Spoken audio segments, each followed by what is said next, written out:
His range of voices and characters was enormous, but one of the great radio vehicles for Kenneth's talent was the panel game Just a Minute. As you probably know, the premise is that guests have to speak for 60 seconds on a given subject without hesitation, deviation or repetition. Meat and drink to Kenneth Williams. Well, as far as I can recall, this Tichborne case arose out of the air disappearing at sea off the American coast, and then a claimant made himself heard. He turned out to be a butcher from Wagga Wagga. How he Patrick.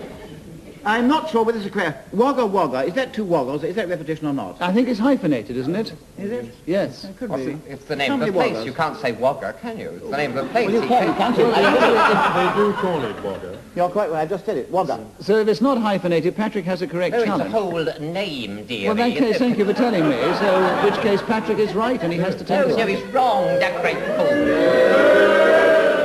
He was never confident when the show started, but he gained confidence in the show and found his way to do it. And I know he loved doing it.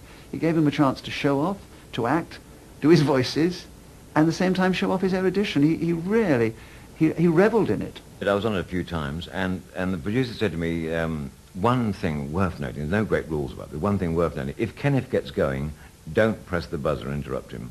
And quite right too, because the thing is, your entertainment, that's the whole idea of the program, is an entertainment. And if Kenneth's very funny, why interrupt him? You know, it's not about points. One or two of the others who will remain nameless, so I'll call them Clement, might have not been too happy with that.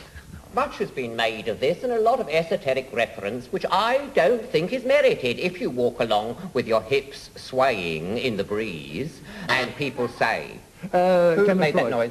Kenneth Floyd, challenger. Deviation. Deviation of what about? Walking with your hips swaying in the breeze. I see. Do you regard that as a deviation from body language then, Mr. Chairman? I would like your opinion. Well, I will give you my opinion, but it's one of those difficult I things. would like your opinion, Mr. Chairman. I would say... Is that, in your opinion, Mr. Chairman, a deviation from body language, Mr. Chairman? How can I answer if you don't shut up? Oh, sorry, Mr. Right, Chairman. yes. As a star of radio or theatre, film or television, Kenneth Williams was, without doubt, one of the great institutions of British entertainment. And it's interesting to note that despite his renowned portfolio of comedy characters and his remarkable performance skills as a dramatic actor, Kenneth was undoubtedly at his best as himself. Whether it was as an ebullient, raucous teller of anecdotes to ever-grateful hosts like myself, or as a compere of variety shows, such as the cult hit of the 1960s and the 70s, International Cabaret.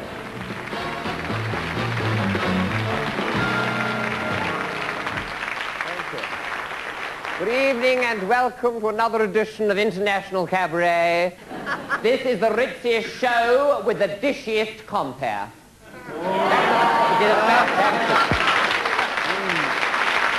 Lovely, isn't it?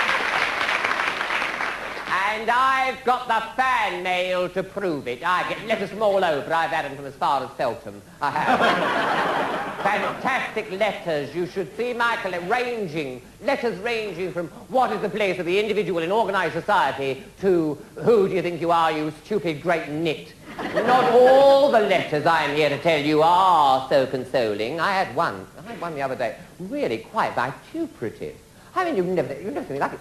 Said, oh, you standing there in the nightclub. Said, oh, yes, angry. Yes, standing there. You might realise, it said, you might realise there's another word apart from the glitter and tints of showbiz. The ordinary word. Look around you at the ordinary people, the salt of the earth. People who don't go to nightclubs and drink champagne and get in taxis. People who are lucky to rub along on Shanks's pony. Lucky to get Shanks's pony and unmanicured fish fingers. Look around you, the ordinary people who scrape along and make do. I'm getting quite worked up. People who make do on a pittance. Yours sincerely, Zsa Zsa Gabor.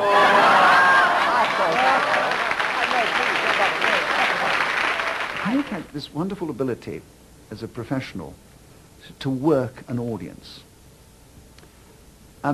Because he didn't have any intimate private life, and he used to get very hyped up. I used to see this in Just a Minute before he went on. He would really be playing that audience and working on them. And I think he was having a very deep rather intimate emotional relationship with his audience, which gave him tremendous stimulation. Good evening and welcome to another edition of International Cabaret. Lovely to be here. I do that nice, don't I? See, I mean, I put the right stress, you see, on everything, don't I? So nice touch of the cosmopolitans, you see. Real touch of your cosmopolitan. Lovely to be here. The way you do it, you see. Great elan. Lovely to be here. The right stress on the word. Stress as opposed to strain. No good straining it. Can't strain it. Your greens, yes. But your words, no. Can't come on straining your words. Can't come on saying, lovely to be here. No, there's a great art to comparing. A great art. Just the way I say that. See, if that comes out wrong, it's great art. And then you get the people writing in. They write in, you know, about your diction. They do, and my diction is beautiful, as you know. But they write in and say, what's a great art got to do with comparing? Now, I need Americans, because they're very bold. Americans, they come rushing on. It's all, oh, folks, I want to tell you, folks. Listen, my wife's so fat, when she sits around the house, she sits around the house. I often thought about Kenneth's career because it's so many-faceted. You can talk for 20 minutes or an hour, or 2 hours, 3 hours maybe even, about the different aspects of his life. He was very good on the stage. He was very good in the theatre, both in straight plays and in comedy, and in reviews. He learned an awful lot from radio because it's a great place to learn, because you have no visual aids at all. You've only got what you hear and what the audience will hear to guide you. And he brought everything that he had learned into television, so that when he was on television, when he was particularly in chat shows, he had this terrific self-confidence to just spiel away happily for as long as anybody would let him.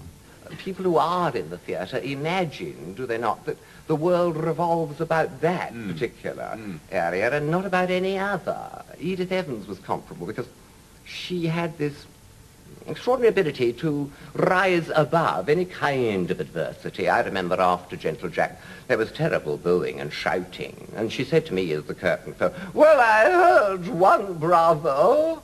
And I said, no, that was go home. Oh, how very rude. And then we got into the taxi and got back to this hotel where we were staying, and we were the only two because everyone else had dined. You know, we were, well, it was 11 o'clock at night, you know, and everyone else had gone. But these 2 tin plates were over a bit of cold ham and lettuce. And we sat in the corner of this empty room, and an old fart who was the night porter,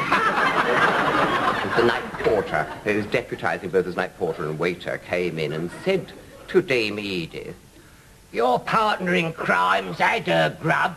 And the partner in crime was her advisor on spiritual matters. And he said, your partner in crime's had her grub. She couldn't wait about till 11:30 when you were starting.